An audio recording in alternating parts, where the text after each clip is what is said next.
Hello, everyone, and welcome to the Lifeburst Podcast. I'm here with Tiffany, And I'm here with Andrew, and and we're both here yeah, with Neet. Hey, that's me.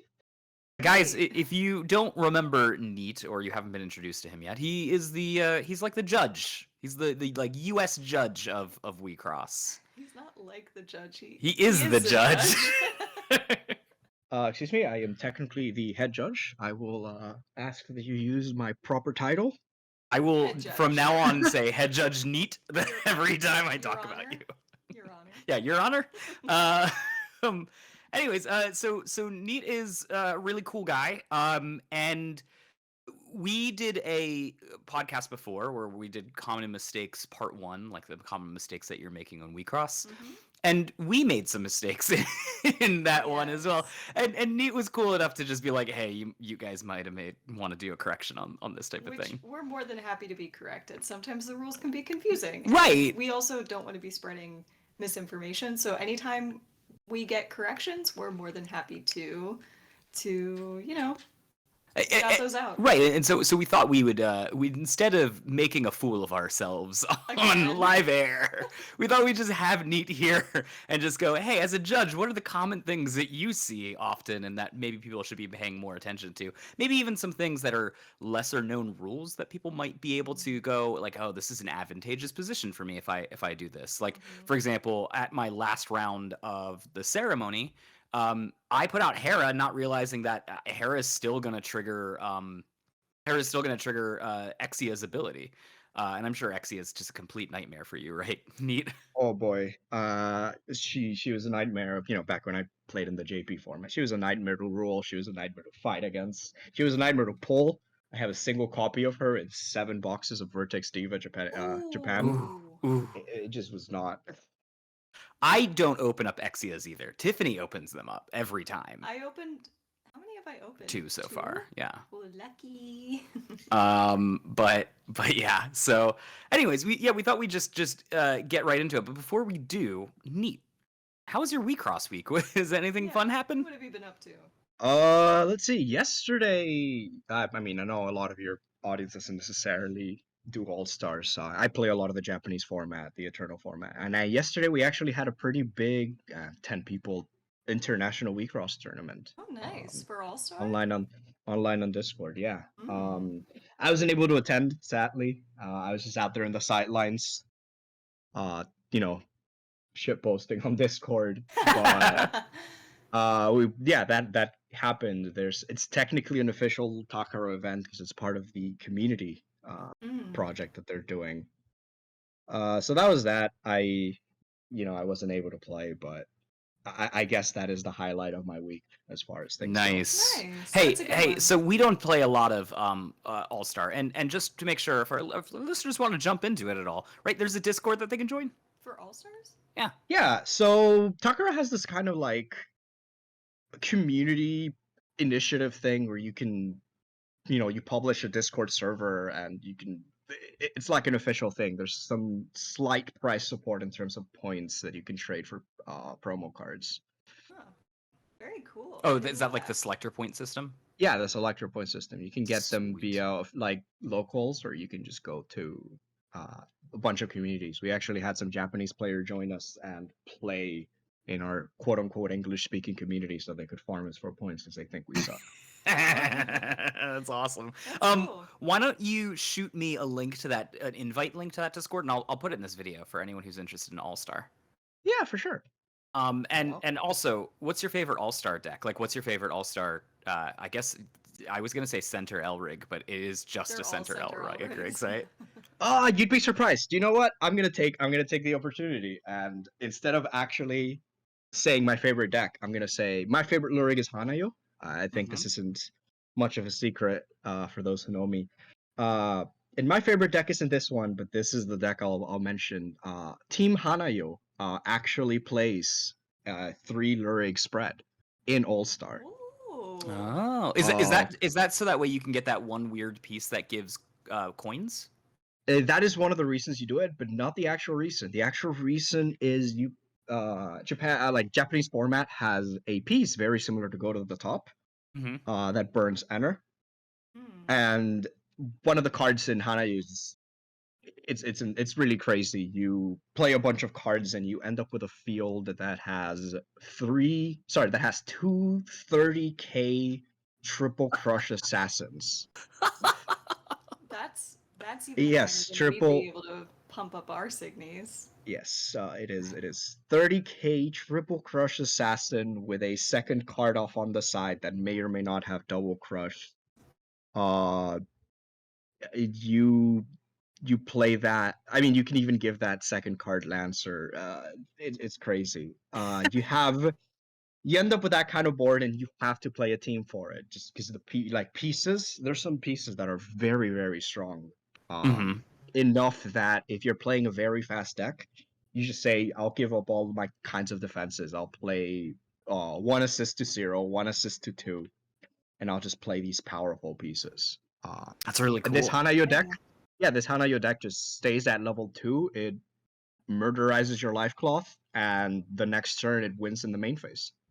I follow the All-Star format only just enough, but I believe they call that a two-stop, right? Yeah, that is a 2-stop, and Ah. it plays one of my favorite cards in the game, Western Gunshot, which is it's if you think their trigger of victory is bad, Western Gunshot literally just reads pay 5 enter, spell, uh, deal your opponent 1 damage. That's great. Jeez. If Well, the opponent's at maybe 0 life cloth, they lose. maybe we should invite you back on for another All Stars podcast. There's been a couple commenters that have been really curious about it. Yeah. I know we've been curious about it. So if that's something you guys want to see, another interview discussing the All Stars format, leave a comment below and subscribe. Shall we get Yeah. into the topic at hand? Yeah, let's do it. So Neet, you came with some stuff ahead of time. I literally was just like, hey, do you want to jump in this podcast and talk about things that you commonly see? And you were like, I've got a couple things that I see all the time. Yeah, it's like the frequently asked questions kind of bit. Mm-hmm. And a lot of them, one of the things I really like about this game is you have certain rulings and you have a specific card and you're like, oh, I don't know how this works. Uh, and if you have some knowledge of what the cards have been throughout the years, you can just search up, hey, how does this card work? Right. It goes like that, right? So a lot of these cards are cards that I didn't even need to know how they work. I just read them and I'm like, oh, I remember this other card that worked this way. So Gotcha. it's exactly the same. Mm-hmm. Mm-hmm. So it's generally good to know these kinds of like, oh, here are some fringe cards that might not work, and then you see that same example way later and you're like, oh, this is exactly this card, right?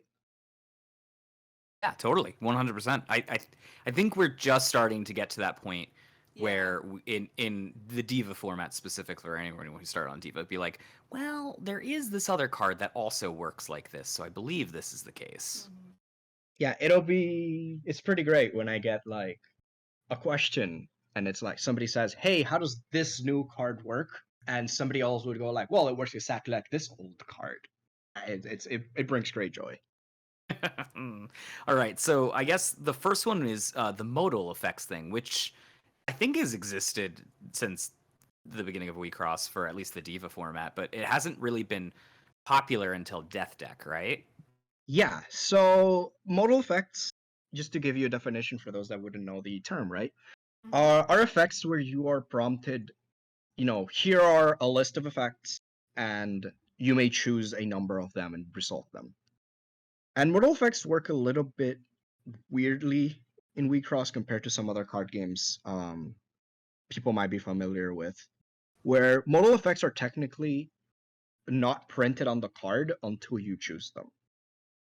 And that's something that I'm not sure I've ever expressed out there, That's like interesting. when people ask questions. Modal effects are actually not quote unquote printed on the card until you choose them.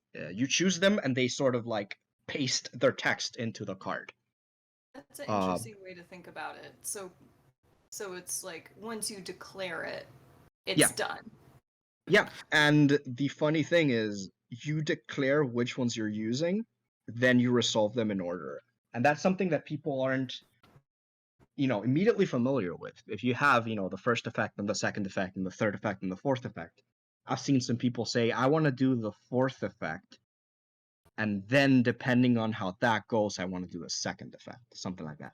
And that's actually not something you can do.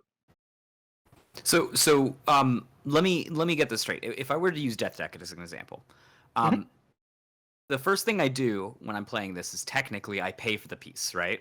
Yes. So the card doesn't get used at all until the payment's made, which would mean that if I didn't have 20 cards in my trash, but I would after payment, I have 20 cards in my trash for the card's effect, right? Yes. Yes. Okay, and then after that, I choose which modes I use or which conditions are met so that I can use those modes. Well, so actually after that, the way that piece resolution works and a lot of these cards work in terms of resolution is you do place them on the check zone. By the way, not only Got it. spells go into check zone, but pieces and spells both go into the check zone. You pay for the cost, and then you start reading from the top to the bottom, right? The very first thing that actually happens is because the first sentence says target Signy on your opponent's field, you actually have to select that target first. Uh-huh. And this is before you do anything else. After that, you will be able to select the choose the following effects for every 10 cards in your trash. And as you mentioned, if you have, let's say, 7 cards in your trash and you pay cost, well, the card hasn't started resolving yet, so you know, it doesn't check that you have it as soon as you play it. It checks it when it gets to that part of the text. Got it. And in fact, if the card said, um, you know, target, minus power, then mill 10, like self mill 10, send 10 cards from the top of your deck to your trash. And then it said choose one for the following for every 10 cards in your trash. You would totally just be able to do all of them. Like you would be given those 10 as Right, part of so the ones that you're you counting. basically need to go from top to bottom, and as conditions are met, literally as it's printed on the card in terms of its order, that's when those things can happen. Yep. And I think another common mistake a lot of our viewers make is they think that I have 30 cards in my deck, I can choose 1, 2, and 2. Aha. So that's one of the things about modal effects. You are allowed to choose every modal effect once. And if I think of some people in the ceremony, this is one of the things that was asked. I think it was in the second ceremony. I got asked about Iten Topa. So Iten Topa is the red-yellow 2-cost piece from, I believe it's from Changing Diva. And it has 4 effects. So it's the same thing as that. You says choose up to 2 of the following. You cannot choose the same mode twice, right? The difference between Iten Topa and Death Deck is Death Deck says choose up to X of the following, and the X is variable. So sometimes you get to pick 1, sometimes you get to pick 2. If you have 30 cards in your trash, and somehow I'm not sure it is possible within the bounds of the game. Even if you had 4, it would say choose 4 or choose 3 out of the following 2 effects. You're still not allowed to pick the same effect more than once. Right. I think the only exception I can think of is Hampai Destruction, which says you may pick one mode more than once, right? So Hampanai Destruction works a little bit different. There's a lot of subtypes of modal effects, and that in itself can be a very hardy, page-long paragraph. But Hampanai Destruction works a little different. If you look at the text on it, it actually says, it actually asks to choose one of these equal to the opponent's center lyric. So choose one of the following a number of times equal to the level of your opponent's center lyric. What this is saying is for every level of the opponent's center lyric, choose one out of the other of the following 2. Yeah, got it. So basically, that's why when you resolve Hampai Destruction, you don't go, if I'm right here, Neet, you don't go, I'll make you discard 3 at random. You go, I'll make you discard 1 at random.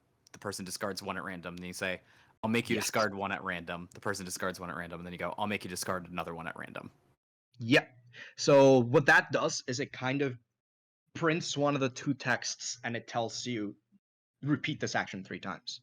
So because it says repeat the action 3 times, you're actually not obligated to pick all of the modes in one go. You're not obligated to pick 3 modes, even if you were, even if you would be able to, even if it said like, pick 3 out of the following 2, and and you can pick the same effect multiple times.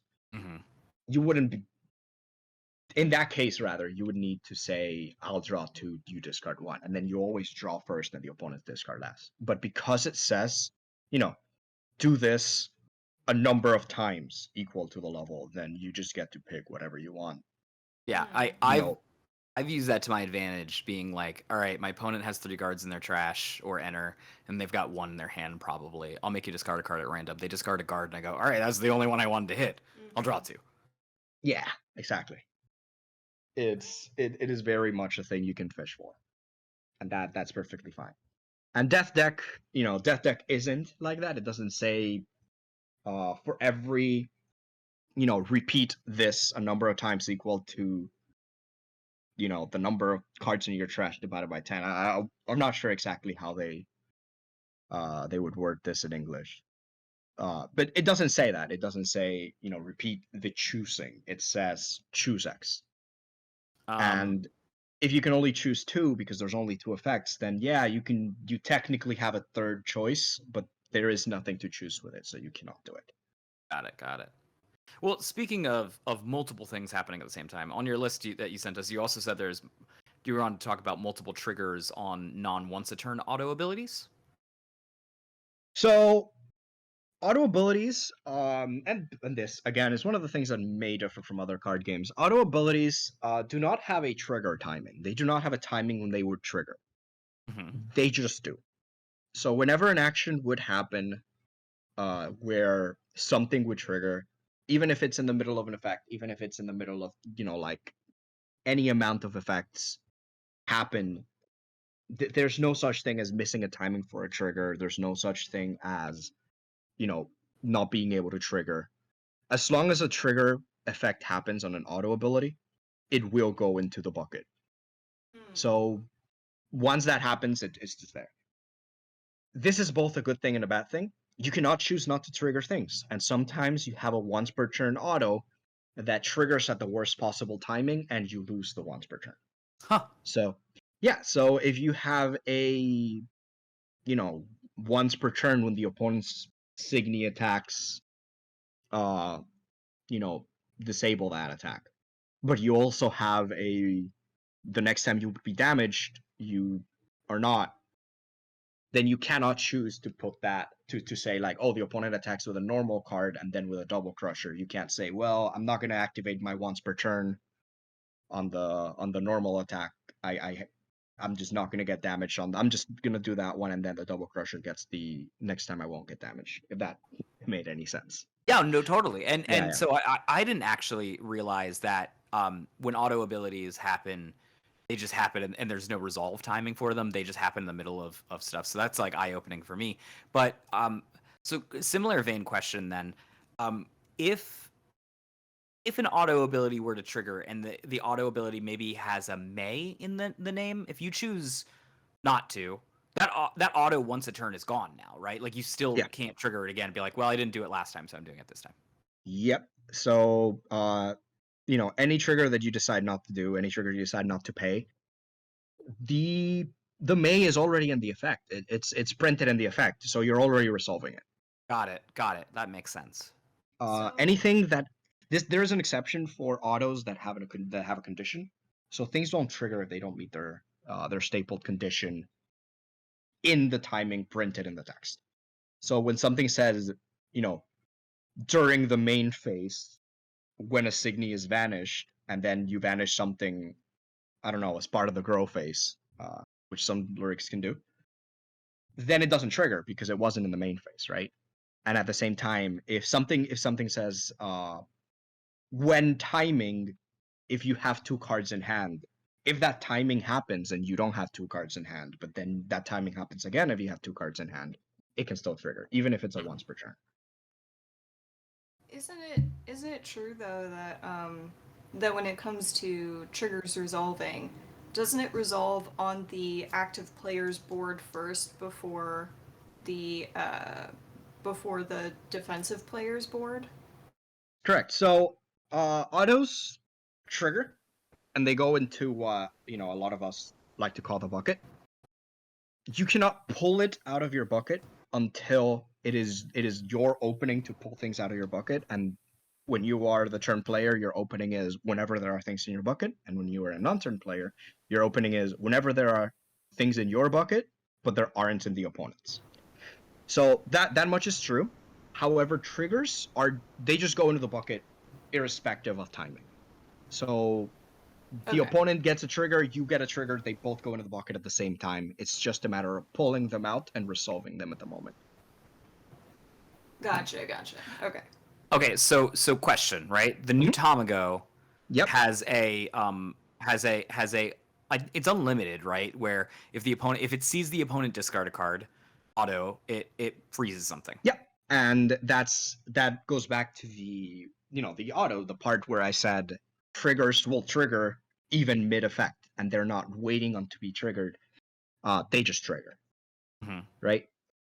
And that's exactly how the new Tamago works. She says whenever an opponent discards a card, freeze a target signet. And lo and behold, the opponent discards 3 cards. What do? Well, for every card you discarded, it triggered once. And that's just like in Hampai Destruction, we have a discard, and a discard. That's 3 different discards, but happening 3 different times. With Tamago's ability, which says the opponent discards 2 cards, that happens in 1 timing. So do they freeze 1 or do they freeze 2? that is definitely the question I've been getting. As again, I said it as it goes back. As per the more, let's say it as the more detailed rules, drawing 3 is just draw 1 3 times. And Tamago specifically says whenever the opponent would discard 1 card. So because it doesn't say 1 or more cards, it just sees each instance of a discard separately. So sure, discarding 1 1 1 will trigger 3 times. Discarding 2 at 1 go also triggers 2 times. Got it. So I think the only other question that I have in terms of auto timing and things like that then that I've seen commonly played is Madoka 2.0 is a pretty commonly played deck. It has a attack auto, which is at the beginning of the attack step, you draw a card and discard a card, your opponent draws a card and discard a card. But they often play Signy with auto abilities such as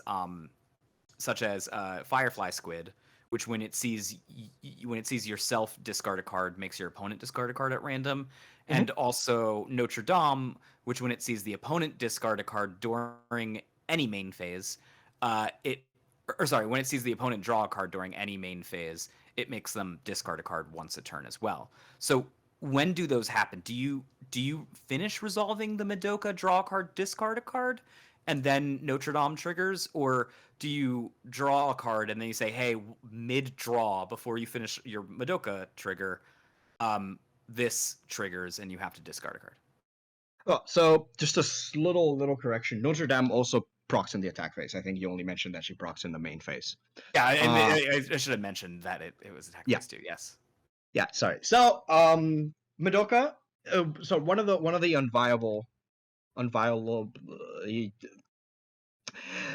one of the very strong rules in Wixoss is you are not allowed to cut in an effect. Once an effect has gone from the little symbol that says an effect all the way to the period, nothing can come in between. Got it. The only quote-unquote thing that would be able to come in between are replacement effects, and those are a can of worms on their own. But they're not trigger effects. They're not continuous. They just happen when they would happen. But the rest of the effect will continue.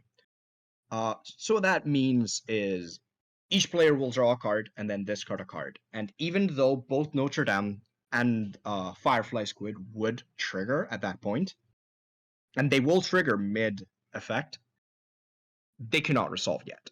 Got it. So they go into the bucket. they go into the bucket, and then once we finish resolving what we're resolving, we then pull from the bucket.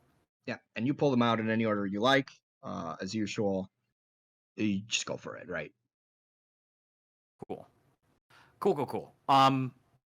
Yeah, that's a whole complicated thing that I just learned. I had no clue, and I like the term bucket a lot, by the way. Oh yeah, the bucket, it's great. It's I mean, not a it's stack, also- it's not a chain, it's not a queue, it's just a bucket. You pull things out, you put things in, you pull things out. Yeah, actually, I was just about to say that it sounds like it operates differently from the what we would be familiar with is the Magic the Gathering stack, which is where things resolve in order, where with the bucket everything goes in at once, and then you pull things out in order of active player, and then in the order of that they would resolve, and then the defensive player, if and when the conditions are met, to also be resolved. Yeah, I think one of my favorite examples of how like the bucket is crazy is, you are you're the turn player, and the non-turn player has 7 things in their bucket, and one of the 7 things in their bucket,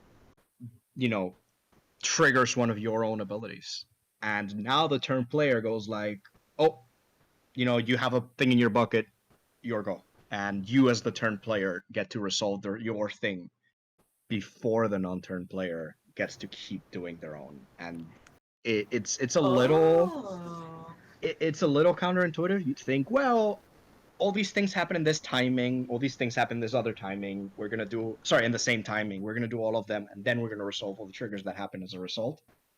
But no, if the turn player gets anything in their bucket, it's their goal to take it out whenever they want and however they want. And if that messes with the ability of the second one to resolve their abilities, then so be it.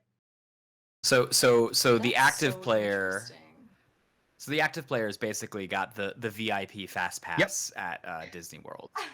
Yeah, they have the golden bucket, the one that everybody wants to see. It's Hey, so let's talk about some on your list. You said simultaneous triggers where one blanks another. I would love to learn about that. Ant Nest is a whole nest of Can of ants that ants. I want to know about. oh boy. Can of ants. This is one of my favorite topics, because this isn't actually how the rules were originally written. Ooh. In general, it used to be that the bucket system also included triggers. So you would trigger things to put into the bucket, but if things happened before that trigger could legally go into the bucket, then they would not be able to happen. A lot of, I think a lot of people would be totally used to something like the way that let's see. I think the prime example of this is actually Yu-Gi-Oh, where you have an effect pop off, and then the opponent says, "Okay, I'm going to negate the effects of the card Right. that just came onto the field." Uh, and in Wixoss terms, that would probably be something like Ant Nest, and you know what? Let's use Exia, right? Mm-hmm. So Ant Nest says, you target something across of it at the beginning of the attack phase, and you negate its abilities.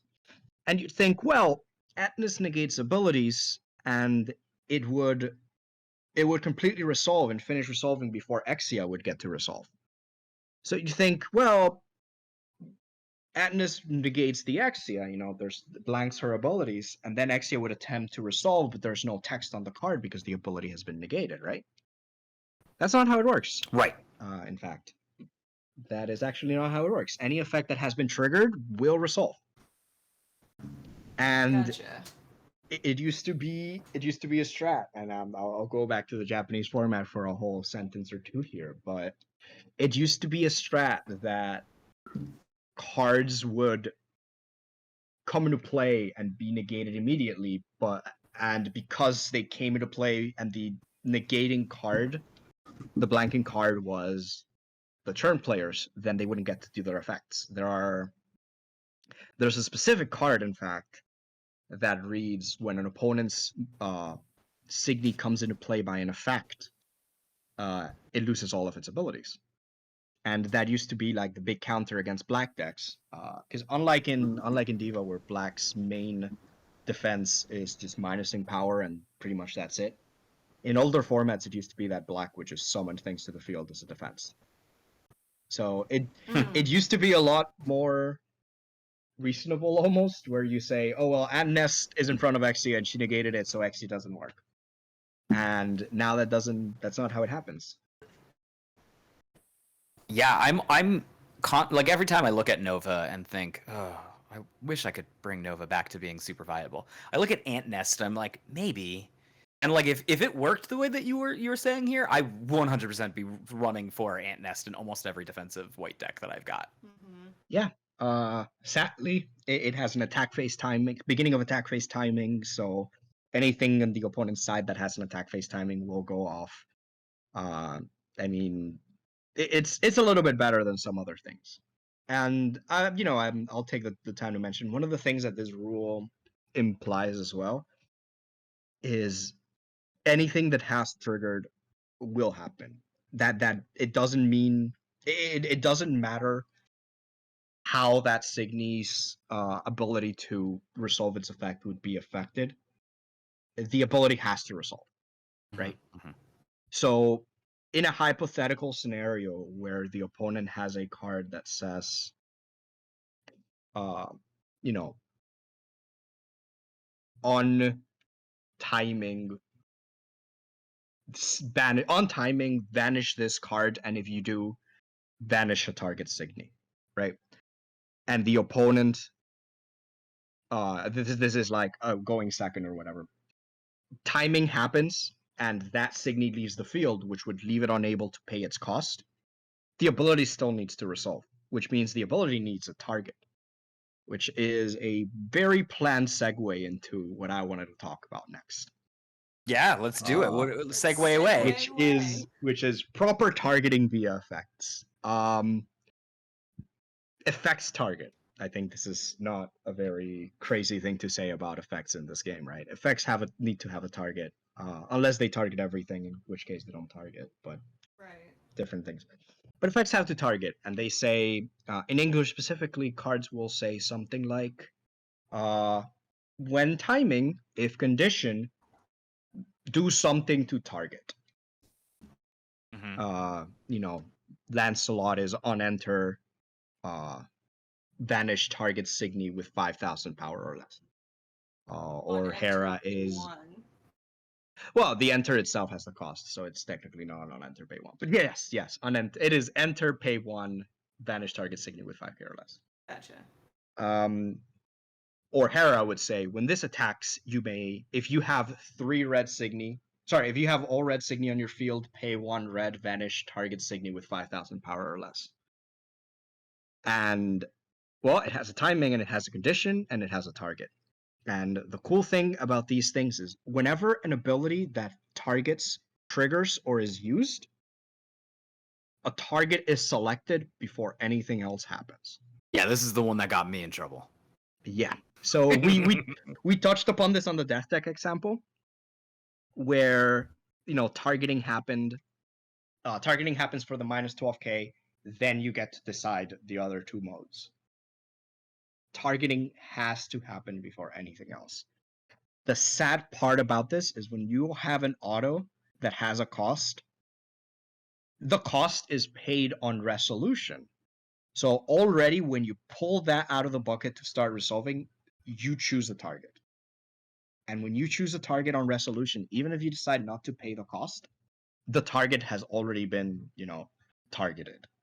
Yeah, the something one of our commenters said was that if you actually read the card in Japanese, like the Japanese text is much cleaner.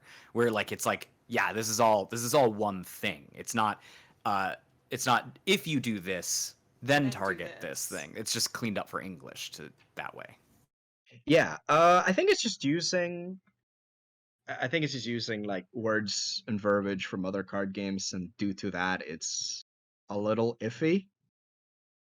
But yes, the Japanese text for Hera, if you were to just translate it word for word, says when this Signy attacks, if all your Signy are red, target a 5k or lower Signy, then you may pay 1 red, and if you do, banish it. Gotcha. So it is the a little order bit. really matters. The order Sorry? of the order of the sentence really matters. Yeah. In terms of how things are being resolved. Interestingly, though, the order of the center matters and everything, but you select all targets at the same time if, it is written on the card. So if we go back to Death Deck, remember how I said that modal effects are not printed on the card until you choose them? Death Deck actually does say, as its first mode, it says add up to 2 target Signy that share a color with your center Lyric. But until you choose that as part of the resolution process, there's nothing in there. So you don't actually have to choose the 2 Signy that share a color with your center Lyric to add to trash your hand until after you've resolved it. That makes sense. Okay. Yeah. So this contrasts with something like, let's say, White Heaven or Anj level 2. So Anju level 2 says, target 1, do this, target 1, do this. But you actually have to target both at the same time because they're all in the text. And then That makes sense also. Yeah, and that is the same for Life Burst. It's the same for everything. If you choose to activate a Life Burst that has a cost and then you decide not to pay it, but that Life Burst targeted, you target. And Neet, I know this one's probably a very basic question, but some viewers may not know this. Yeah. You can choose to not trigger You can your choose. life burst. You can choose as well, not to activate right? Life Bursts. Yeah, Life Bursts are all optional. If you have the little black box there and you say, I do not want to activate that little black box, you can decide not to. That's why Life Bursts don't say you may unless it's for a cost. And the only reason that they say you may on the cost is for templating, so that they can say this is how effects are always written. But technically speaking, they don't need it because you could just say not, do not. You can just opt to not activate in the first place. Yeah, dear selectors, this is very rarely is it right to not use your life burst, but there are scenarios where you're considering like how many cards do I have in deck left, and this one wants me to draw, and then I'm gonna draw a single card on my turn and then refresh, which stinks. You could just basically go like, nah, this is not gonna be the way that I go down. Yeah, I personally am a Ray player, so I definitely know about drawing my deck out a lot, and sometimes I hit that Regalecus and I'm like, I'm good, thanks. But that is important. Life bursts are definitely optional, and I'll go on my Crush 101 rant some other day, but I will mention that if you have two life cloth in your check zone, probably because you got Double crushed. Yeah. You can choose to activate either of them in any order, and you can also choose, to activate one and not the other. The order that they were placed into the check zone doesn't matter. They're actually both played simultaneously. You pick whichever one you want, and you resolve it. And the other thing about that is life bursts are trigger abilities. They trigger when they are crushed in life. This means that they don't actually have a preference over something like an auto. So if you say, funny example, but if you have an Exia on your field and the opponent crushes you, it's your turn with Exia on field, and you crush a life cloth, and the life cloth says banish target Signy. Exia does trigger, and she will trigger before the second life cloth if there is one, life burst if there is one. Gotcha. Yeah, that makes sense. Exia is fun. Yeah. I no. Exia has been one of the big mistakes in my opinion. It is such a powerful card.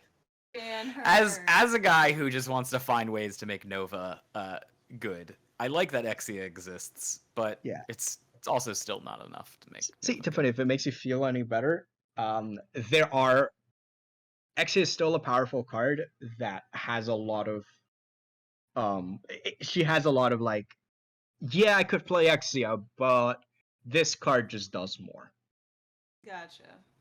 Like, defense is cool and all, but this card just I don't even need to defend. Right. Yeah, I Kind mean of thing. that's always sometimes the question, especially for Wecross, is should I just aggro or should I just defend? You know? Yeah, and Exia doesn't do much for aggro. She does a lot for aggro when you're fighting freeze, but other than Mm. that, she herself doesn't do much of it. She's like strictly a defensive card. There's some other cards that people have been playing in the Japanese format, and you'll see it coming along with boxes that just say, okay, I'm going to hurt the opponent's ability to do X or Y, and this is as good as a one lane defense for me. Yeah. Cool. Good. So speaking of trigger, or speaking of those proper targeting effects, the big example is probably Trigger of Victory, right? Yeah. Where you pay the cost, which is important, right? Because that means that you can put a Signy from your enter zone into your trash before the effect goes off. Yep. But then you need to target. Yeah, so again, same as when I mentioned with Death Deck, right? You play a card into the check zone, you pay the cost, and you select its targets. And this is something really interesting that I don't see a lot of people doing. Because Trigger of Victory has the order that it has, it actually does say crush one of your opponent's life cloth, then add a target Signy, right? Mm-hmm. But you actually have to target the Signy without a guard, then crush one, then add it. Targeting just comes first when you do a card. You're reading out the resolution. You're like, I gotta target this first. Yeah, it just says to target. It's not random. It's just to target it. And even then, here's a quite interesting thing here. It is a crush, right? So you'll probably end up putting a maybe a life burst into your check zone when you get Trigger of Victory. But that life burst will not resolve until Trigger of Victory is done. And Okay, that's something that I've had people ask, and I've had seen people do this where they would Trigger a Victory, crush one, and then wait for their opponent to do their life cloth, resolve their life cloth in whatever shape or form. That's not how it works. that matters, right? Because that changes things, right? So Hank just got me very excited. So if for example you crush one of your opponent's life cloth and it's the life cloth that says your opponent discards 2 cards, and the opponent then takes the card that they put out of their trash into their hand, and they only have 2 cards in there, that's going back in the trash then. Yep. So you add it, and then the opponent gets to discard. Has to discard. So, or resolves the life burst. And this also happens with. I think this is actually my favorite example of it with the DJ Lovett level 2 that can vanish a Signy, and if you pay some extra cost, they can also crush a life cloth. A lot of people will play that and then vanish one, then crush, and then say, oh, well, here's a Haniel burst. That hole you made is back. Which is obviously a bad thing. So if you do the opposite, you actually get to say, crush one, see what the crush is, and depending on what the crush is, you can choose your target to vanish. So I guess that makes sense then, right? So when you play the Love It version 2, you get 2 enter abilities, which means that both of those enter abilities go into the bucket, right? Mm-hmm. And you can choose which order you want to do it. And if you choose the crush one, right, it'll crush your opponent's life cloth, so you'll get to at least see what the life burst is. But since they're the non-active player, assuming that you're doing this on your turn, not their turn, I guess that changes because you could do it on their turn, and they Yeah, would if you be do the it on active player. their turn, then they'll be able to. They will be able to life burst before you get to vanish. Okay, so that's actually really important. So you basically want to do it on their turn, so that way if they flip a life burst, they resolve it before your vanish, just in case they have some kind of lane filling or something that they're doing with the life bursts. Yep. And this is going to be extra relevant once a very, very fair and balanced card that I love with all my heart called Diabrite comes out. It's a little preview. It's a little preview for those that don't know. Diabrite's ability is when a red Signy on your field is targeted. I believe, I'm not sure which one it was at this moment, but you are choosing or the opponent is choosing. Either way, you burn 1 enter off of the opponent. This is a once per turn, thank God. But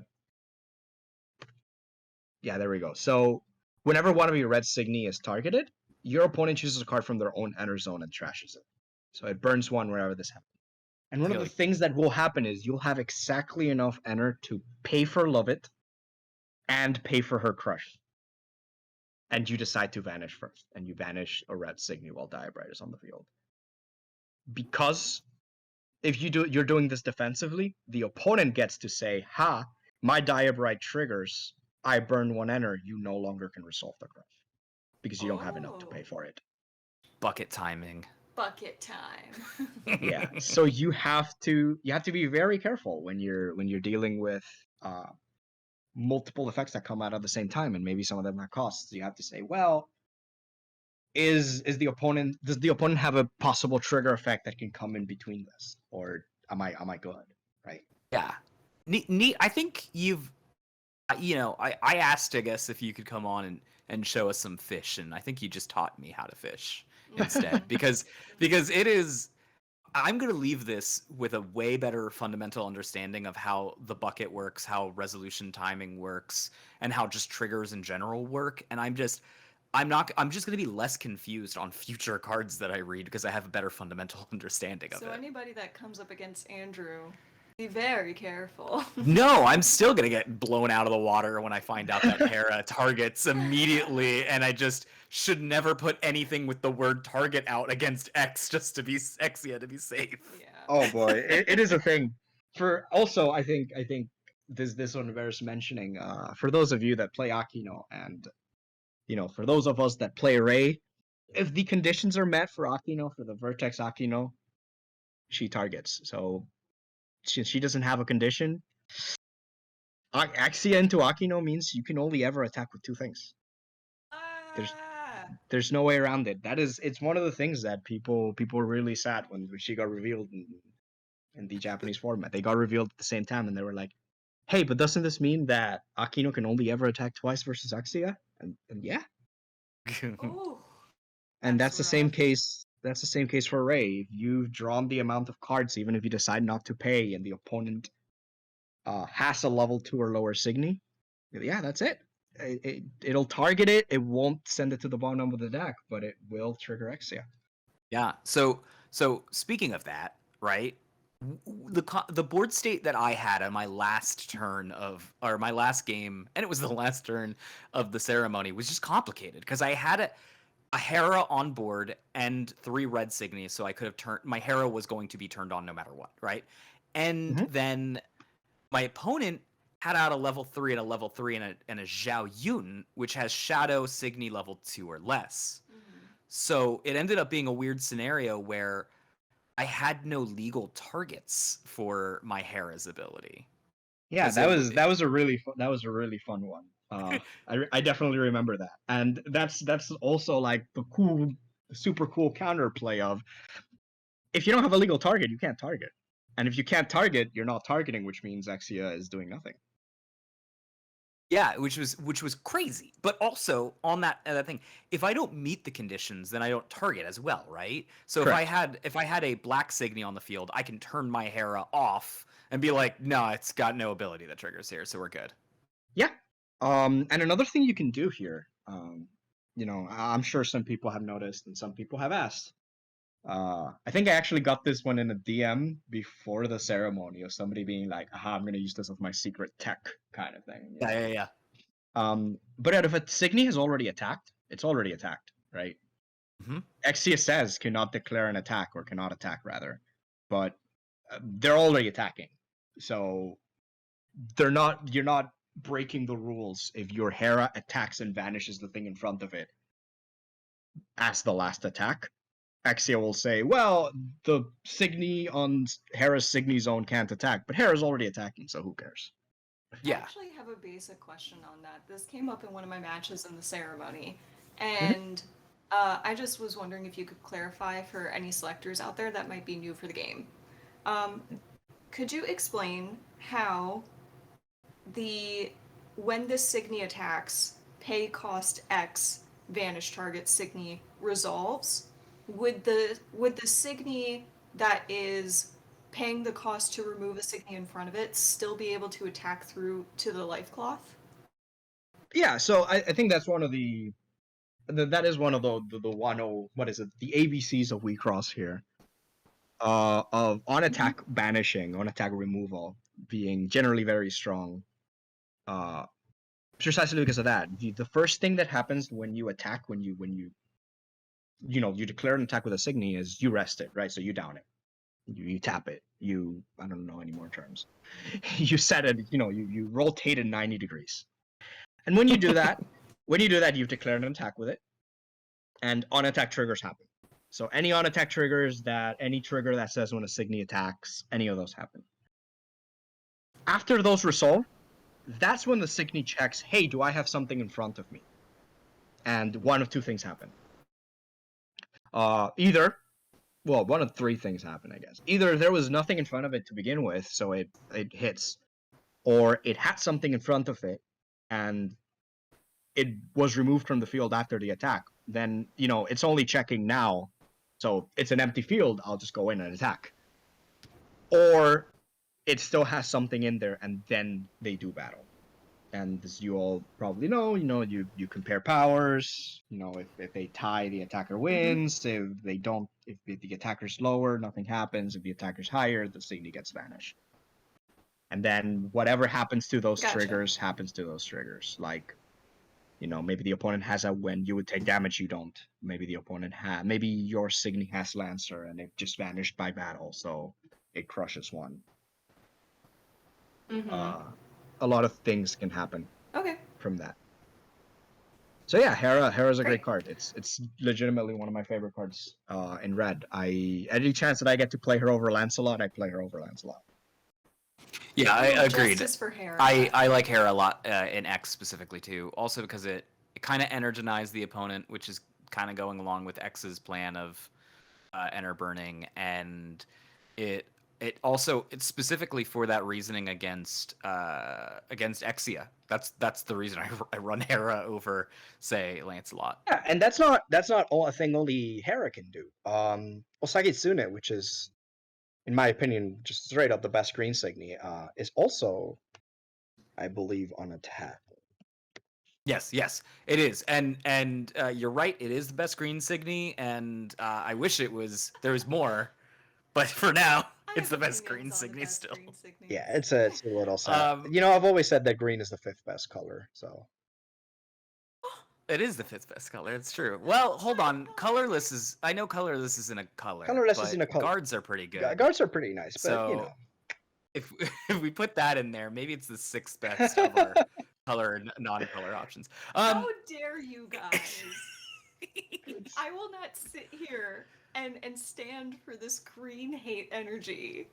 I know, it's true. You did almost have the greatest, highest powered amino acid in the world when people played a Machina binds against you. Very close. Oh boy, careful. that is such a combo. Whoa. Whoa. Hey, I'm just a casual 32K over here. So hey, follow-up question. Yeah. Souls also make things Hera-esque. Yes. Because they give the ability, like the soul doesn't have the ability, technically the soul's giving the ability to the Signy, and then thus if we pretend it's printed on the Signy here. Yeah, so it works the exact same. It's a trigger. When something happens, it gives the ability to the Signy as you set, so it's a Signy ability when something happens. So if I give a multicolored level 1 a soul that vanishes, whatever, attacks and gives something negative 10,000, then I'm trying to do it to a Zhao Yun. I can't because the Zhao Yun's got shadow level 2 or less, and the thing that I'm attacking with that has the soul is a level 2 or less, right? Yeah, specifically it says the Signy with this card attached to it gains the auto. So you're copy pasting that text into a card, and because you are a Signy that is a level 2 or lower Signy, and you're giving that the soul, sure, the physical text is printed on X2, which is a lyric, but it is still a singing ability. And while we're on the subject of souls, you can only put one soul on a Signy, right? Oh Even my though that's god. kind of a Ah. mess up on the actual rules text here. Yeah, so the rules text does say you cannot put two or what is it? You can put two or less. I don't remember exactly what it says. But Something like that. You could put two It anyways. implies that you can put multiple Yeah. souls on a Signy. so the cards literally say, all of the cards that mention soul literally say up to one soul can be attached to a Signy. And like it says it as reminder text. But this is Who are correcting probably themselves. yeah, this is actually it's kind of a quirk with how the Japanese language would word the sentence. One of the words that they can say is up to one. One of the words they can word is up to one. But the other way that it's worded is cannot have two or more. But there is a slight, sometimes there, with the text and with the way that you would read it, there is kind of a slight implication that is kind of more than two. So I think the rules text said cannot have more than two, when it should be cannot have two or more. Got it. I sent them an email when I noticed. I don't think I've gotten a response. It took him a month to send me back an email for the burning curiosity question. Yeah, burning curiosity is a good one, being that it is what we were, and we don't have to go long into it because I know it's a whole rabbit hole, but it is replacement text, which means that you can exclude a Signy that may say can't be vanished. Yeah, so just as a general thing, replacement effects cannot occur if the first thing cannot occur. So when a Signy would be vanished, send it to trash instead. Well, the Signy can't be vanished, so it cannot be sent to trash either. Okay. But in this case, the way that the person that wrote the Q&A in English said, well, if it can't be vanished, then it can't be excluded. But instead of replacing the effect, it replaces the text. So it's not to get too deep into it, but that's that. Yeah, the end result is you can, with burning curiosity specifically, we're not teaching people how to fish, but we're just giving them the fish. With burning curiosity specifically, you can you can exclude a Signy even if it says can't be vanished. Yeah. And that's one of the things, right? So I saw that text and I saw that FAQ, and the reason I knew that was wrong is just because I knew a card from the past Japanese format where it had basically the same text. It's like, if you pay a different cost, you can do this. And that card itself had an FAQ that said, can I do this to a Signy that is not vanishable? And it said, yes, it replaces the text of the card and not the effect. So and it's one of those times where you're like, yo, I can use my fishing skills instead of having to look for the fish. If you guys are wondering, the US Tomy website has a card list that you can go onto, and when you click on specific cards, you might scroll down just a little bit from the window that it opens, and it actually pops up commonly asked questions about that card and gives certain rulings for shortcutting. And these are actually very well updated, believe it or not. There is actually a Twitter account, and it gets to the Japanese version and eventually makes it to us. But there is a Twitter account where you can ask questions in Japanese and you get the rulings for them. And whenever they see something very often there, or whenever they see something particularly complicated that is the first time they see it, they do add it to the Q&A for these cards. Oh, that's really cool. It is actually very cool. I know that you said that Takara Tomy, like, it took you a month to get back the ruling on, was it Burning Curiosity? Yeah.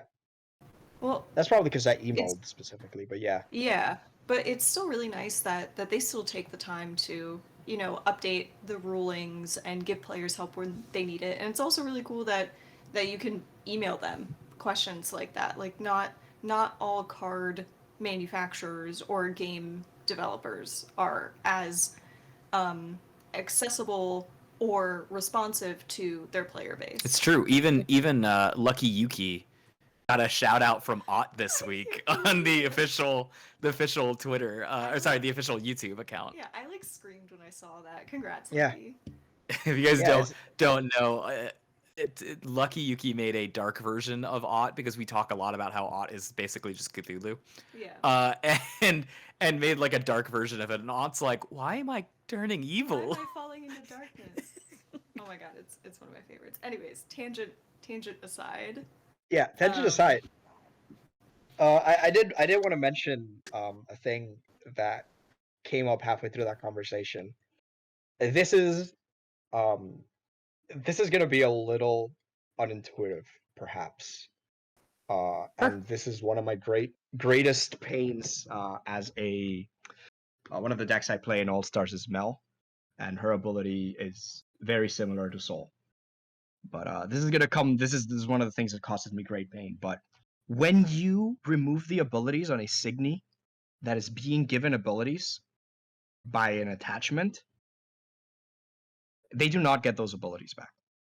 You would think, hey, X2 is a constant, so even if I put an ant's nest, even if the opponent puts an ant's nest in front of my Iwatoshi with an X2, well, it blanks it, and then the constant ability on X2 gives the ability back. And that's not how it works. Huh? Oh, is it because when you attach a soul, that's the trigger that gives it to the Signy, the ability. Nope. So no? Okay. No, it's a I took my constant. guess. Nope, it's a constant. It says the Signy with this card currently attached to as a soul gains this. And if it becomes... there are very few cards that can do this. But if it ever loses that attachment, if it ever loses that soul, it also loses that ability, even if the Signy itself never left the field. So Okay. it is a constant ability that grants it. Got it. So okay. So in the specific case of Ant Nest, if we erase the card's text, it never gains its soul back, even if the soul's still attached. It doesn't gain its soul back until the blanking effect expires. Got it. So if you have, like I said, you have an Iwatoshi, you put an X2 in front of an Ant Nest, beginning of attack phase, all the abilities on that Iwatoshi are gone, including the ability granted it by its soul. It is a constant, but it will not regain the auto ability given by X2. Got it. Okay. Okay. And if you ask me why, I will be completely honest and I'll say I have no idea. It's one of the things I went on a rant when talking about it, because I just recently started playing this deck that I mentioned, and yeah, it doesn't work like how you'd expect it to. But once the expire thing happens, as long as that soul is still technically attached to that Signy, it regains It'll that get its ability. ability back. Okay. Okay. That's And weird and unintuitive when you look at it at a micro scale, but at a macro scale, it looks like it loses all abilities until that thing expires. it So loses all abilities, even if it says, by the way, even there used to be a type of text that would say loses all of its abilities and cannot gain new ones. So a lot of people would say, well, it's a constant and it doesn't say cannot gain new ones. This is important to mention because there might be cards in the future that say something like loses its abilities and can't gain new ones, and that just means cannot gain new ones, right? right. It doesn't mean that the other version without that text cannot have will like regain its abilities if it's a constant. So that's really important to know. So let's say we have a card that says it loses the Signy loses all abilities, right? And so I have now a Signy that is now a vanilla. It has no abilities. I can give it, if it does not say can't gain new ones, I could give it with a spell or something, assassin afterwards. Yeah. And then it would be not a vanilla anymore. It would just have no text on it except it says assassin now. Yep. And I hate yeah. that for us. And here's a cool random fact for all of you. If you unlike in a lot of games, you can resolve effects that will do nothing. This means you can definitely Ant's Nest a vanilla Signy, like a corny, a level 1 5k with no text, no life burst. However, if something says a Signy, choose a Signy with no abilities, a Signy that is blanked can be chosen. What cannot be chosen is a Signy that has no abilities but has a life burst, because life bursts are trigger ability. Cool. So Ipetam, for example, or Quilibre are both Signy that have abilities. They're not vanilla. They're French vanilla. Yeah, But they're no. French vanilla. No. Wait, so you're saying that an effect like that could remove a life burst ability? Yeah, absolutely. A Interesting. blanking effect can remove a life burst ability. My soul just left my So body. okay, fair question then. If there was ever a card that said during your attack phase, all of your opponent's Signies do not have abilities and cannot gain abilities, right? Like, and it's like whenever. So you're gonna have to reword that a little bit, because whenever something says opponent's Signy or all of your Signy without a determination of what zone, it's only the field. Got it. Okay. So I think I know where you're going, and you're going for Okay. the And then you're gonna say can we that- ignore life bursts? Yeah, could it be like, screw your life burst? But okay, it would have to Calm down, specifically Satan. it would have to specifically say during your attack phase, the opponent's Signy in the check zone. Yeah, Do not it would have probably abilities. the way that it would probably work is the opponent's Signy in all zones, for example. It's a funny thing, and you know, going back to the crazy things you can see in All Stars. There's a specific card that says name a card. Your opponent's cards in all zones become Servant Zero, and Servant Zero is just a 1k. That's Carnival, you know, right? It doesn't even Yeah. have multicolored effects then, so you can't It just, doesn't. like... Yeah, so Servant Zero has no multi-enter. It is a colorless level 1 with 1k. It doesn't do anything. And your opponent, say, you know, you do that effect, and you declare Folklore. And you attack, and the opponent flips a Folklore, you tell him, nice Servant Zero. It doesn't have any abilities. Put it on the That's enter awesome. zone and let's keep going. That's awesome. We do that sometimes in Magic. We used to do that kind of stuff where we would like Meddling Mage, by the way, is the one where you name something and it loses abilities. You just Throughout the sometimes would entire deck. you would look at the stuff on the field and you'd be like, I don't care about any of this. You can have it all. I'm gonna name, or Pithing Needle is another one. Pithing where you'd be Needle like, is the one I know. Yeah. I'm gonna just name the thing that's worse for my deck, and if you ever draw it, it's crappy for you. Yeah. I have a couple... Go ahead, Yeah. I'm sorry. Oh no, I didn't have anything. Go ahead. Okay. I have a couple questions. They're very basic, short questions. There's no dumb questions. Some of them are pet peeves, and I just want to know if I am right by being annoyed by them. Okay, sure. I'm gonna be 100% honest. Like some stuff like really gets to me. Yeah, and this I is- just want to know if I am justified or if I need to chill out. This is clearly a question about triggers, and I don't mean triggers as in game triggers. I mean Tiffany's triggered by them. Triggered. Just kidding. So could you please? I have 4 questions just to kind of give us a preview. Could you please give us the step-by-step process to properly refresh your deck? All right. So the first thing to know about refreshing your deck is that you're not allowed to do so in the middle of an effect. And what this means is an icon, or in the case of a piece or a spell, the entire text of the card, to its completion until you hit the next icon or the end of the card text, right? So with something like Death Deck, it's you have paid cost, you have minus powered, you have added if you were going to add, and you have added, and you have milled if you were going to mill, right? Mm-hmm. You must finish the entirety of the effect. Okay. What? But doesn't the effect end once it can no longer be resolved? So technically no. Okay. An effect that does nothing is still resolving.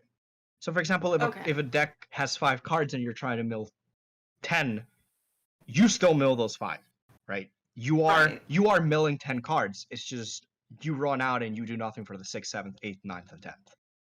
But you are still resolving. And if there's something after that mill, you still have to finish it. You still have to do all of it. You do not you do not stop when you are unable to do things. This means this means that something like Heket, when you have less than 3 cards in deck, you will look at all of them and you would put them back. This means Haniel, you will look at all of them and you would put them back. If a card says draw 3, put 3 from the from your hand back into your deck, and you only have 2 cards in your deck, you will draw 2, fail to draw the 3rd one, and then put 3 cards from your hand back into the deck. Gotcha. Okay. There's no such thing as a. Hey, there's no such thing as a refresh point either. Even if during an ability you hit 0 in deck, the only thing that matters is that by the end of that ability or effect, you have 0 cards in deck. Okay. Like that is Alright, that is the makes thing that sense. matters. Yeah. So if at the So end of a when skill or ability you are at 0 cards in deck, you take every card in your trash, shuffle it into a new deck, and move the top card of your life plus straight to your trash. Okay, so you shuffle first, Mm-hmm. let the opponent cut, Yep. set your deck down, Mm-hmm. and then flip 1 life cloth to your trash. Technically, you send it, but yes, you straight up Send send it. it. Okay. There's no like flip and move. But yes, Okay. Can I ask there's something about refresh as well? there's actually an extra step there that a lot of you might not know. Once you have done all this refreshing, if you are the turn player and this is your second refresh this turn, move directly to the end phase. Your turn is over. Yeah, that's what I was about to ask. Yeah, okay. Yeah. Okay. It's probably not going to come up very often, if at all. But if you are the turn player and you have done a second refresh from the turn, move to goal. I mean, go to jail. Do not pass goal. Do not collect 200. You are done with your turn. You still flip an additional life, Yes. or you don't flip it. You move an additional life cloth to your trash every time you refresh, though, right? Yes. So after Okay. you move it to trash, oh no, that's my second refresh. Bam. Bam. End of turn. Got it. Okay. My next question is it vanish with a V as in victory, or is it banish as in B for boy? All right. So whichever one of these is your peeve, I'm sorry, but the fact is, it is vanish with a V. So as in Victory? like victory. Gotcha. Okay. However, for this game has been out for about what 8 years now. For 6.5 of those years, we used vanish with boy, like B for boy. Okay. That's what they chose. I think that's what they chose for the dub and the subs of the original anime. That's even what Diva Life says. We've been Gotcha. using that for forever, and then the English said actually is vanish as in make disappear and not banish as in exile. And I think they actually picked vanish so that it wouldn't conflict with other English card games rather than anything.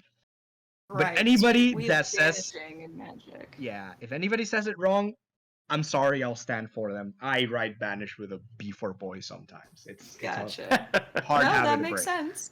That one I'm not sense. triggered by, but I think the next triggering Okay. wordage is I may be a little triggered by. Okay. Please, for all the selectors at home, and I have one more question after this, but please, for all the selectors at home, can you clarify? Is it glow with an L or grow with an R? It's grow with an Please. R. There's no excuse Thank there. you. There is no excuse. It is grow. Thank you. Do you want to give a shout out to someone, Tiffany? No, I don't. They know who they are. It is grow. It has been corrected. It was never meant to be glow. It's actually supposed to be a joke with the card Glory Grow. That it's read the same thing as Glory Glow. That's kind of the joke. And they decided to go with, with glow for the first one, and then they realized their mistake. Gotcha. It is grow. In fact, Tawil and Umaru have been with us basically since the beginning. Umaru was in the very first set. Tawil was in the 9th. And one of their like cool mechanical, semi-mechanical, semi-aesthetic things was that they started off, with the same shape where we're used to seeing them in, and actually grew up at every level. Yeah. So the level, it's not just their hair that grows, In the previous formats, they also kind of grew up as they leveled. That's kind of how I saw it too. And that was like how it worked. In Diva, they just glow up a little bit. They get little accessories and stuff, but it does not glow. It is grow. Okay. This is my last question, Andrew. I don't know if you I'm have good. any additional questions. I'm good. Okay. Is there an official board layout that Wixoss players must abide by? As in, do Yes. you have to have your field in a certain area, your enter in a certain area, everything? All right. Yes or no? The answer is yes. The way that I have been with this, it's pretty lax. The answer is completely yes. You have to have your area and your setup the correct way. However, the way that I've been, ruling it and the way that I've been saying is if I see somebody playing and they are clear enough to their opponent, this is how I am putting my things, this is that, this is the other thing, it's okay. It's As long as generally both fine. players agree on that. And that is the big key. As long as both players agree. So theoretically, if you could be like, actually, this is ceremony. I really want to be able to see things and not miss triggers. Can you use the correct board state for things? For everybody at home, yes, call me up and I will tell them to fix their field. Okay. It is. Thank you. Yeah. Thank you, Your Honor. Well, I mean, it's a serious thing too, right? So like, you might miss a trigger if they have their check zone in a weird spot, and that can matter. Yeah, I've had some people. I think I had somebody with a board layout reminiscent of a different card game, and when I joined in the call, I am seeing a board state that is not the board state I would expect. I'm seeing cards and I'm going like, well, this is like that and this is like this, and then he goes like, well, actually, this is my hand, or this is actually my hand, and this is my life cloth, and I'm like, well, I couldn't tell that at a glance. That's a little bit annoying, but if your opponent doesn't mind and you're being clear about it, then that's fine. Yeah. It's the same thing. It's the same philosophy I have with level 1 Lurigs. Sorry, level 0 Lurigs. You can use whatever you want, but your opponent needs to know what is what. If for whatever reason you are using, a magic card, you're using one with nothing, your favorite magic card, as your center for Machina, because you are depressed that Machina is not as good as the other DXM centers or whatever. You have to say, hey, this is this, specifically this, and it is this. By the way, it's this. Okay. Like, as long as everything is clarified and acknowledged. So 100%, I'm allowed to use soda cans with sticky notes on them. As long as your opponent doesn't complain, and you are being extremely clear. Neat. I will promise that I will always use the correct soda brand to correspond with the color of the Elrigs, at least. It's the least you could do. Yeah, it's the least. Yeah. Just say, like, we've had funny players have, like, their credit card as their level 0s. I've seen funny things like that. I've seen people just draw them in and literally like take out a piece of paper and draw them in. It's a funny thing you do. Your level 0 is 100% aesthetic. It doesn't have anything past the name and the type. Sorry, the color and the type. And in fact, this is so the Exceed, but it's a card, right? So any card is fine. Okay. Exceeding with a soda can, I'm just gonna drink it. Yeah, when coins come into the format, some people use dice, some people use like little toy soldiers, some people use literal bananas and they eat them as they use their coins. Coins being a thing that's coming up soon. Oh my goodness, I don't wait for that chaos. Yeah, I personally do not care how you do it, as long as the opponent understands and it is very clear. Okay. Keep in mind, just as a warning for everyone, I am probably, if I see a board that is unclear and the opponent expresses, your opponent, you having the unclear board, your opponent expresses some type of, discomfort or sometimes of doubt on how things work. I'm not necessarily going to take the part of the guy that has his life cloth as a stack of 4 or 5, right, on the front of the board, or where enter would be, right? Like I am probably more likely to say like, well, yeah, that is a complex thing. I can see why he was confused. Right, because the board is mismanaged, therefore it becomes easy to make a mistrigger or something there. Yeah. This doesn't mean that I will necessarily like always rule against the one with a wonky board. Right. But I only have so much information. Yeah, the Wixoss community at large has been pretty good, but I come from the land of Magic the Gathering, where people do confusing boards sometimes for shady, nefarious reasons. For what it's So worth, it's in the rules, right? Like Magic doesn't have a board setup. It's just what people want to do. Yeah, they have now a rule that if you're on camera, you cannot use any other board set than this board set. Like but a standard. Oh, yeah, Yeah. literally, it's just that one rule that's like if you're on camera, you must do the standard board set. damn. Maybe I should pitch that. I should be like, hey, if we have a feature match, they have to have their things. I think or it would like be for correct. I ceremonies. like that idea. Yeah. Yeah, I that's think just so me. too. I didn't even consider that. I'm not a big fan of treating featured matches any different from real matches, and I generally don't like watch the feature matches with the intent of, oh, let me find all the mistakes that the players are playing. I don't think that's conducive to a good tournament particularly. All right. But I think it's a good idea because it lets people know what they're looking at, right? I mean, readable board states are readable board states, right? Like that's a whole thing. Well, especially for anybody that's watching a match, and either they're trying to learn or they're just watching for like, entertainment value. It is a lot easier to understand what's going on when everything looks the same, so you know where everything is. Yeah. There's Also, a lot of reasons you would want to do that for sure. Right. Neet, you have no clue how much. I mean, no one can see it, but Tiffany is literally doing laps of victory over here. That's like her biggest pet peeve. Don't expose me. I don't want to be a jerk about it, but like sometimes it's just really hard to tell what's going on, and I don't like being confused, especially because of how long this podcast is. There's so many triggers we have to consider. There's a lot of things to keep track of. The least we could do is just keep our enter Make it readable. where it belongs. Make it readable. It's just Yeah. Sorry, I really don't want to be a jerk about it.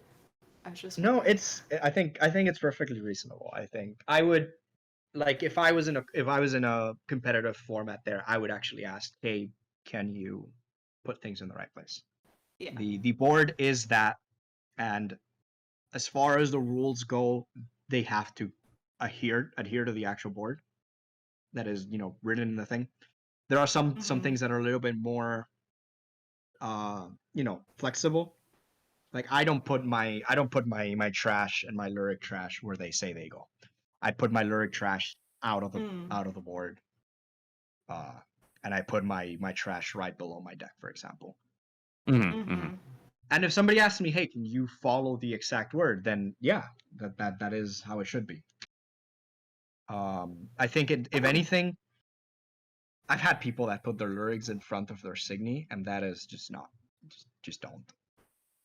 All right, so, that's a big no-no then. Yeah, I think that's a big no-no, and it might be, there are some things that I will actually see and I'll be like, actually put that in the right place. One of the things some people will do is they'll have their life cloth stacked like one pile, and yeah, that makes it hard to see how much is left. I'm not a big fan of that. My pearls so hard. I'm not a big fan of that. I'm gonna be on your side, whether it's them, stacking their life cloth into one pile, whether it's them, putting their signy in a weird triangle pattern or whatever. I'm gonna be on your side anyway. I'm always gonna be on the side of, do it the correct way that is printed. But those are the ones that personally as you should as a judge. Yeah. So don't feel, and anybody else, not only you, don't feel too mad about it. Don't feel too scared. Just call me over and I'll be like, hey, can you put the board in the right state? All right. And that'll be it. Do you have any other questions? No, it was literally all my questions. I was gonna have the refresh question, but then Neet answered it already, so no worries. Hey Neet, thanks for joining us, dude. It was really great to have you on. Yeah, we really appreciate it. Your insight is worth more than we could say. Yeah, I hope so. I've been playing this for 5 years now. I hope. I mean, I hope it's been for something, right? Yeah, I think so. Sure. I think so. Absolutely, absolutely. Anyways, Neet, do you want to do the sign off? Yeah. I think I can do this. Hopefully. All right. All right. Give it your best one. Lead us out, Your Honor. Yeah, so this was neat. I hope I get invited soon, and may you always flip a life burst. There you go. There you go. Head judge, Your Honor, Neet. Subscribe. Subscribe. Bye, guys. Yeah.